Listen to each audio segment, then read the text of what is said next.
ఈరోజు భారత మాజీ ప్రధాని ఏఐసిసి మాజీ అధ్యక్షులు నవభారత నిర్మాత భారతరత్న బిరుదాంకితులు స్వర్గీయ పండిట్ జవహర్లాల్ నెహ్రూ గారి 62వ వర్ధంతి.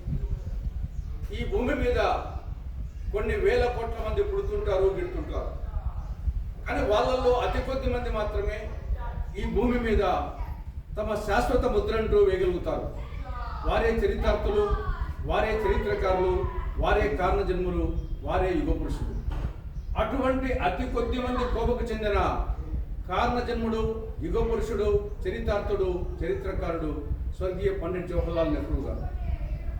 ఆయన ఆగర్భ శ్రీమంతుడుగా పుట్టి విద్యావంతుడైనప్పటికీ మహాత్మా గాంధీ పిలుపు మేరకు స్వాతంత్ర ఉద్యమంలో ప్రవేశించి సహాయ నిరాకరణ ఉద్యమం, ఉప్పు సత్యాగ్రహం, క్విట్ ఇండియా ఇలాంటి అనేక ఉద్యమాల్లో ఆయన పాల్గొనడం జరిగింది.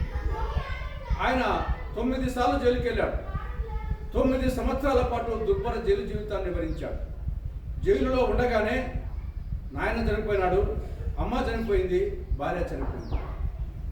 ఆగర్భ శ్రీమంతుడిగా పుట్టి విద్యావంతుడిగా ఉండి దేశమాత కోసం ఆ విధమైనటువంటి దుర్భర జైలు జీవితాన్ని గడిపినటువంటి గొప్ప స్వాతంత్ర సమర యోధుడు ఆయన.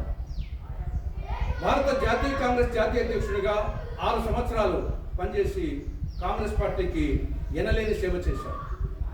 ఈ దేశానికి తొలి ప్రధానిగా 17 సంవత్సరాల పాటు ప్రధానిగా ఆయన పనిచేశారు.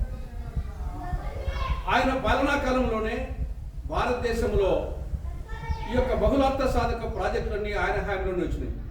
బాక్రానంగల్ సాగర్ ప్రాజెక్టు కానీ, హిరాకుడ్ కానీ, దామోదర వ్యాలీ కానీ, కోసి ప్రాజెక్టు, నాగార్జున సాగర్ ప్రాజెక్టు ఇవన్నీ కూడా భారీ సాగునీరు ప్రాజెక్టులు ఆయన హయాంలోనే అటు శంకుస్థాపన చేయడం, అటు ప్రారంభం కావడం జరిగింది. ఆయన హయాంలోనే భారీ ఉక్కు పరిశ్రమలు రూర్కెలా, బిలాయ్, దుర్గాపూర్ లాంటి భారీ ఉక్కు పరిశ్రమలు రావడం జరిగింది. IIT, IIM, AIIMS, DRDO, ISRO లాంటి ప్రతిష్టాత్మకమైన సంస్థలు ఆయన హయాంలో ఈ దేశంలో రావడం జరిగింది. ఆయన పంచవర్ష ప్రణాళికల ప్రాణదాత, పంచశీల ప్రబోధకుడు, అలీనవోద్యమ పితామహుడు. ఒక విధంగా ఆయన భారత తొలి ప్రధాని కాకుండా ఉంటే ఈ దేశం అలా బానిసత్వం లేకపోయింది, లేదా నియంతృత్వం లేకపోయింది, సైనిక పాలన లేకపోయింది, లేదా దేశమే విచ్ఛిన్నమైపోయింది, మళ్ళా అంగవంగ కళింగ దేశాలుగా. ఆయన తొలి ప్రధానిగా అయ్యాడు కాబట్టే ఈరోజు ప్రపంచంలో భారతదేశము తల ఎత్తుకుని నిలబడగలుగుతాము. అటువంటి మహనీయుని మీద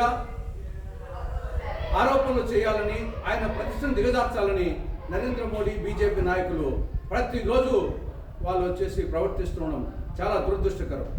ఆకాశం మీద ఉమ్మి వేస్తే అది తిరిగి తమ ముఖాన్నే పడుతుంది అన్న నగ్న సత్యాన్ని మోడీ గారు, బీజేపీ నాయకులు గ్రహిస్తే మంచిది. ఒక్క మాటలో చెప్పాలంటే పండిట్ నెహ్రూ గారి జీవితం ప్రతి ఒక్క భారతీయునికి, ప్రతి ఒక్క మానవునికి ఆదర్శం, అనుసరణీయం, మార్గదర్శకం, స్ఫూర్తిదాయకం. ఆయన మదర్ ఇండియా మహాపుత్రుడు. ఇక రెండవది కందుకూరి వీరేశలింగం పంతులు గారి 107వ వర్ధంతి. ఆయన గొప్ప సంఘ సంస్కర్త, స్త్రీ జనోద్ధారకుడు, సాహిత్యవేత్త, బహుముఖ ప్రజ్ఞాశాలి. కాబట్టి ఆయన జీవితం ప్రతి ఒక్కరికి ఆదర్శం.